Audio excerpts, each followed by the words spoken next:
दास।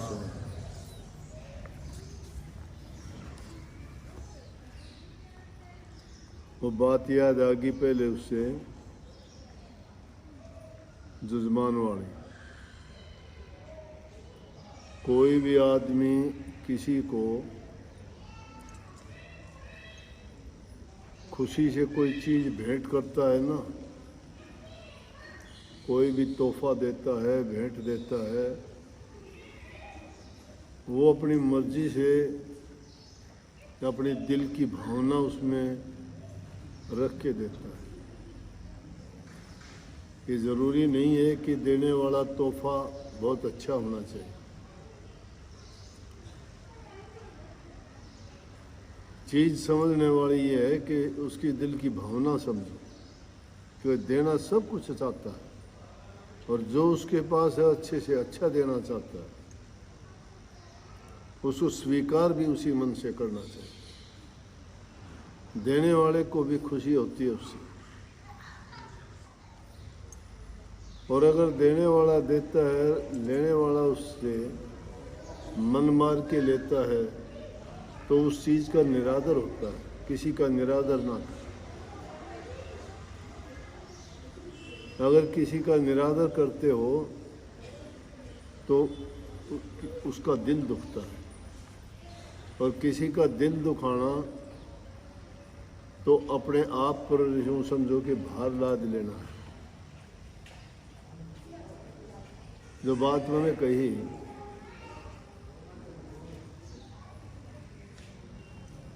कि भाई जुजमान ने जो चीज़ दी है उसको ज़रूर लूँगा। एक ज़माने की बात है, एक बहुत बड़ा सेठ था, धनवान, पैसे वाला, दान पुण्य किया करता। दान मुख्य रूप से ब्राह्मणों को दिया जाता था। ब्राह्मणों को भोजन जगाना, घर में बुलाना, उनका आदर सम्मान करना, चलते वक्त उनको दान दक्षिणा देना। तो ये काम उस ज़माने में ब्राह्मण लोगों को करते थे। ब्राह्मणों का उच्च दर्जा और पूज्य हमारे समाज में माने गए हैं आदिकाल से।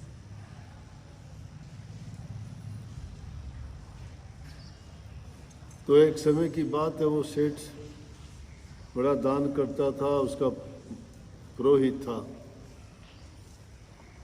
वो आया करता, उसको भोजन जिमाता, दान दक्षिणा देता, बड़ा खुश होता। लेकिन क्या हुआ कि सेठ विचार बदल लिए उसने। भाई पंडित जी मेरे पास मत आया था,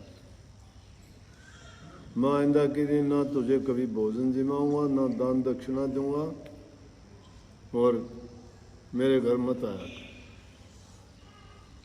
जब ब्राह्मण ने ये बात सुनी, सेठ के घर जाता था, दान दक्षिणा मिलती थी, इज्जत सम्मान मिलता था, और भी चीज़ें भेंट स्वरूप उसको दिया करता था, सब बंद हो गया। मायूस हो गया, उदास हो गया। घर जाके अपनी घरवाली को बताई बात कि मेरे साथ तो आज ये किया सेठ। बोले कोई बात ना, अपना ही सेठ है, कभी फिर बुला लेगा, चिंता ना। आना जाना बंद हो गया। काफ़ी समय के बाद एक दिन उस पंडिताइन को सेठानी मिल गई, और सेठानी को इस बात का पता नहीं था। सेठानी कहने लगी कि पंडित जी आजकल आते नहीं हमारे घर, क्या बात होगी? बोली आपको पता नहीं क्या कि सेठ ने उसको तो मना कर दिया। कहने लगे मैं इस पाखंडवाद में, इन कामों से छुटकारा ले लिया, अब मत आया कर मेरे पास, ना मैं आपको कोई दान दक्षिणा दूंगा, ना आपको भोजन जिमाऊंगा, और मैं इन चीज़ों से अब दूर हो गया। सेठानी को भी बोला कि वो उसकी उदासी देख के बोली कोई नहीं, ये अपनी मातृ शक्ति है, इसमें दया और प्रेम बहुत ज़्यादा होता है। देखो यूं तो कोई भी इंसान सब बराबर नहीं होते, लेकिन ज़्यादातर इनमें दया भाव ज़्यादा है, प्रेम भी ज़्यादा है, सेवा भी इनमें ज़्यादा है। इंसान ना तो सेवा कर सकता, ना इंसान के दिल में इतना प्रेम है। इसीलिए तो ज़्यादा हॉस्पिटलों में देखोगे नर्सेज, यही नर्स क्यों होती हैं ज़्यादा, क्योंकि मरीज की देखभाल अच्छी तरह कर सकती हैं, इंसान नहीं कर सकता, आदमी नहीं कर सकता। फिर दया है इनके दिल में, किसी का दर्द देख नहीं सकती। संतान पैदा करती हैं अपने बच्चे को, उसका लालन पालन करती हैं, उसके कारण ये चीज़ें इनमें बढ़ती जाती हैं, सेवा भाव, प्रेम और दया। और जिस इंसान में ये चीज़ें आ जाती है ना, वो समझो कि वास्तविक रूप से इंसान हो जाता है। और जिसके दिल में दया नहीं है, प्रेम नहीं है और सेवा नहीं जानता है, वो धर्म के रास्ते पर नहीं चल सकता।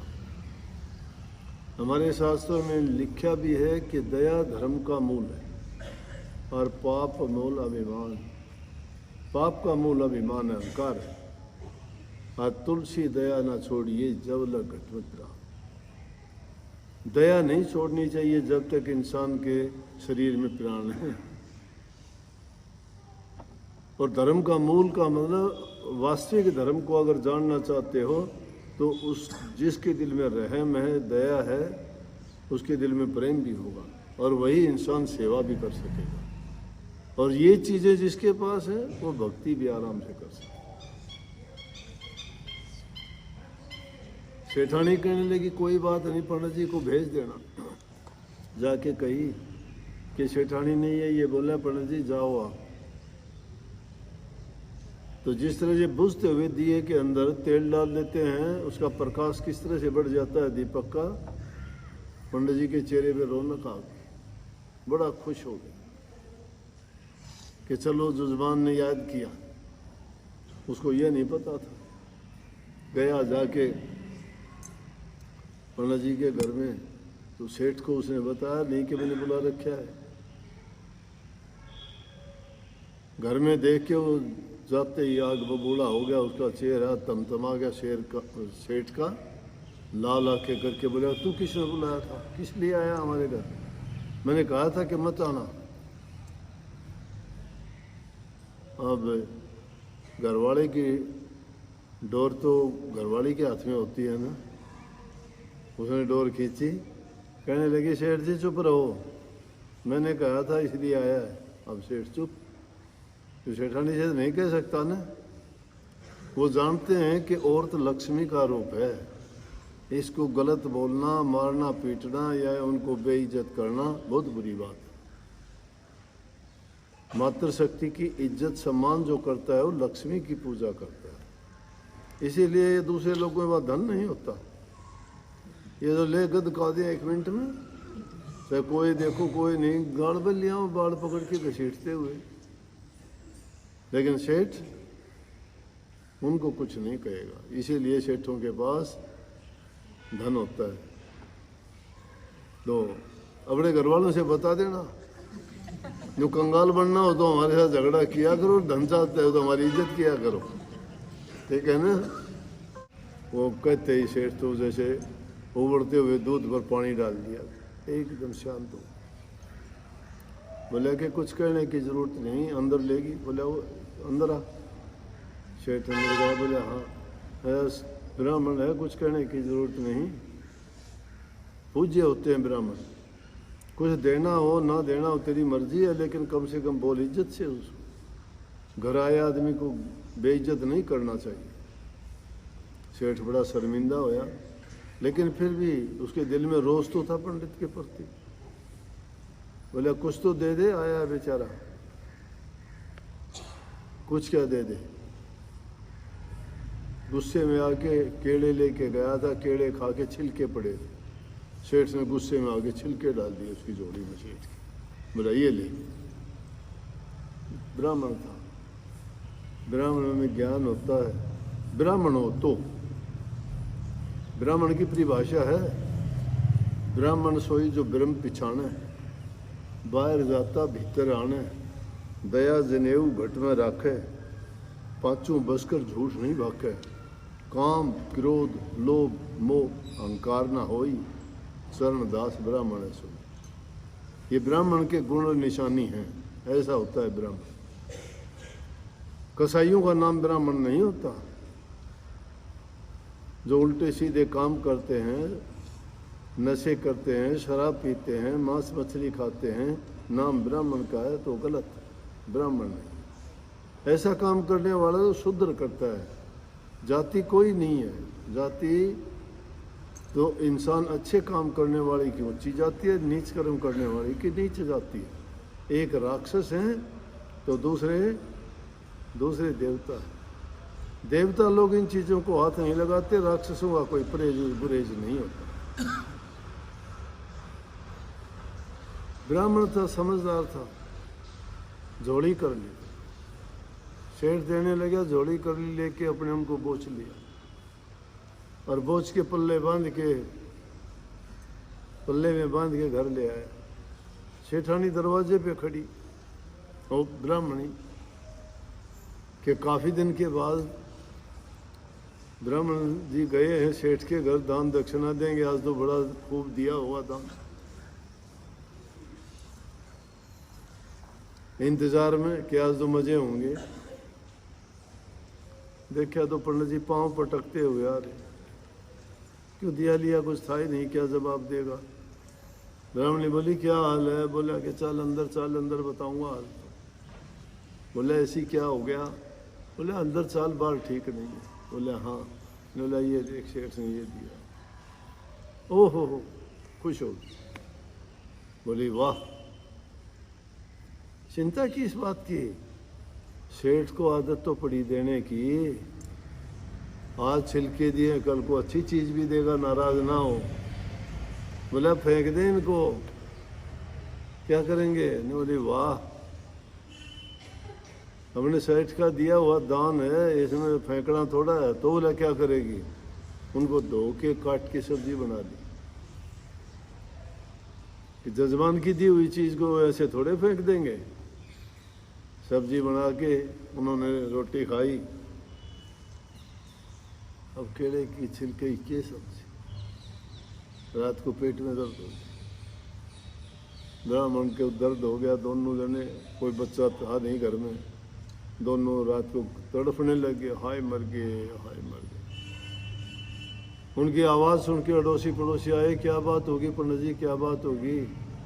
बोला क्या खाया था, कुछ नहीं भाई, केड़े की छिलके की सब्जी थी। बोला वो के, नहीं बोला वो के काफ़ी दिन बाद सेठ के चला गया, उसने दिए थे, पूरी कहानी बताई। हमने सोचा जजमान की दी हुई चीज़ है, बेकार क्यों करी, इसको इज्जत मान से और इसकी सब्जी बना के खा लें। उनमें से एक, सब तरह के लोग होते हैं। एक जना उसी टाइम गया, लाविल उतरे होया कर नहीं, इधर उधर की लानी है। जानने बोला सेठ, बोले हाँ। बोला फंस गया। बोला क्या बात के नीला ब्राह्मण आया था। बोले हाँ। नीला केड़े छिलके दिए थे। बोले दिए थे। मेरा वो सब्जी बना के खा गया, उसके पेट में दर्द जम मरेगा। वो ब्राह्मणी दोनों मरेंगे, तेरे श्राप लागेगा, पाप लागेगा। सेठ तो उससे टाइम गया, भाग्या गया। जाके नर बोलिया कि ब्राह्मण पंडित जी क्या हुआ। बोले भाई सेठ जी होया कि यह बात हुई। बोले दवाई दुई कि नहीं दे के थोड़ी बहुत। कहने लगे सेठ जी कोई बात नहीं, ठीक हो जा। और ठीक होया, बस आइए पंडित जी तेरा निमंत्रण से डर क्या कि किसी रात बढ़ोले इसने कदे मर जा और बुरा शराब दे जा मरदा। तो ठीक हो गया। ठीक होंगी दूसरे तीसरे दिन पंडित जी तो चल दिए अंगोछा घेर के कंध। सेठ जी के जा करिए राम राम। सेठ देखे बोले हो आओ पंडित जी आओ। बैठने के लिए बहुत बढ़िया आसन दिया, चरण लिए, आशीर्वाद लिया, भोजन बनवा के न। और बोला कि सेठ ने भाई इतनी चीनी दे दे, इतनी चावल दे दे, 5 लत्ते दो सेठ ने, और पैसे भी दे के न। और यो बोला पंडितानी के बेले उनके भी साड़ी सूड़ी दे के, और पंडित जी का तो गठड़ बांध दिया पूरा का पूरा। पंडित जी टूटता होया जा। और वो है पंडितानी फिर दरवाजे में खड़ी हाँ सदा होया जब दिखाई दिया बोला कि बोल पंडित जी बोला हाँ हाँ बस पूछे ना बोला आज दो धन कर दिए बोला कि उतरवाओ ना तावड़ी मेरे पास चालिया को नहीं जाता बोला भीतर ने बड़ले लेके न जाके न खोल के देखा किते पंडितानी की साड़ी किते लत्ते किते पैसे किते चावल किते चीनी किते घी हो बोला देखा कि मैं तरके कही थी मैंने आपको बताया था कि जजमान की दी हुई चीज निरादर ना कर आज अगर यह देश कल को अच्छी चीज भी देगा देने की आदत तो पड़ी मातृशक्ति की इज्जत करना दिल में दया प्रेम रखना तीसरी चीज सेवा करना और चौथी चीज बता दी कि इनके साथ जो ये करता है वही भक्ति कर सकता है इनमें आज्ञा का पालन करना ऐसे करने से घरों में प्यार प्रेम और शांति बनी रहती है आज ज़माना इतना बेकार हो गया बातें सुन सुन के हैरान हो जाते हैं हमारी भी उनमें गलती है कमी भी है हमारी गलती भी है बच्चे कहा क्यों नहीं मानते हम बच्चों की ओर ध्यान नहीं देते आज समाज की हालत ये है कि माँ बाप दुखी हैं बच्चों को पढ़ाना लिखाना भी चाहते हैं लेकिन बच्चे अपनी मर्जी का काम जब करते हैं तो माँ बाप को बड़ा दुख लगता है अगर सोच समझ के बात की जाए शांति मिल सकती है बच्चों को अच्छे संस्कार और अच्छी शिक्षा देनी चाहिए उनको सिखाना चाहिए पास में बैठा के उनकी जानकारी लेनी चाहिए मेरा बच्चा पढ़ने को जाता है कहाँ बैठता है किससे मिलता है क्या करता है माँ बाप को जब ये पता नहीं होता या अपने बच्चों के प्रति उदासीन और लापरवाह हो जाते हैं या ज़रूरत से ज़्यादा उनको आज़ादी दे देते हैं तो बच्चे तो उनकी नादान बुद्धि वो समझ नहीं पाते कि तेरा किस चीज़ में लाभ है किस चीज़ में तेरा फ़ायदा है और वो कम बुद्धि के कारण कई बार ऐसी गलतियां कर बैठते हैं क्योंकि आज जो बच्चों को फ़ोन के द्वारा टेलीविज़न के द्वारा अखबारों के द्वारा दूसरे देशों की जो सभ्यता है उसकी बातें हमारे समाज में घुस गई है और वो चीज़ें हमारा समाज में उन चीज़ों का स्थान नहीं है कोई भी लेकिन जब वो चीज़ें करते हैं उनको हम आधुनिकता मानते हैं मॉडर्न मानते हैं वो पढ़े लिखे अपना एक फैशन मानते हैं उसको लेकिन हमारी सभ्यता में ये चीज़ें नहीं थी हमारी सभ्यता में तो बच्चों के ब्याह शादी के फैसले उनके भविष्य का फैसला उनके काम व्यवसाय और कारोबार के फैसले उसके माँ बाप करते थे आज माँ बाप की ज़रूरत नहीं समझते बच्चे कहते हैं हमारी उम्र हो चुकी है हमें माँ बाप की ज़रूरत नहीं है हम जो करेंगे वो होगा कानून ऐसे बना दिए गए हैं देश में उनको आज़ादी मिली हुई है रोज़ाना की बात सुनते हैं उन बातों को सुन के कुछ ऐसी बातें कहने के लिए मजबूर होना पड़ता है ज्ञान की धर्म की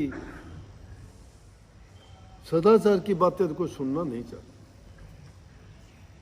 ये बातें उनको फीकी लगती हैं बुरी लगती हैं उनको अपनाना नहीं चाहते कहाँ जाएगा समाज दिशाहीन है और फिर वो डोर हाथ से छूट जाती है तो कटी पतंग की तरह हो जाता है किसी दिशा में जाओ फिर वो उनको नहीं पता हमारे समाज के कानून क्या है उनको नहीं पता हमारी परंपराएं क्या है जो उन परंपराओं में जिया और उन परंपराओं के विरुद्ध आज बच्चे काम करते हैं तो माँ बाप तो गया वो जिंदा रहता है लेकिन जीने लायक नहीं रहता ऐसी ऐसी घटनाएं सुनते हैं शादी फिक्स कर दी जाती है घर में बारात आने को होती है क्या जवाब देंगे अगलों को लड़की वाले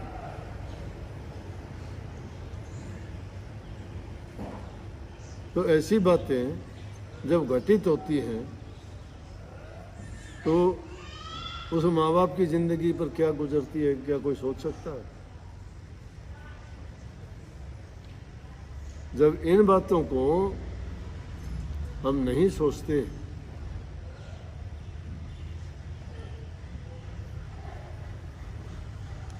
बड़ा दुख होता है।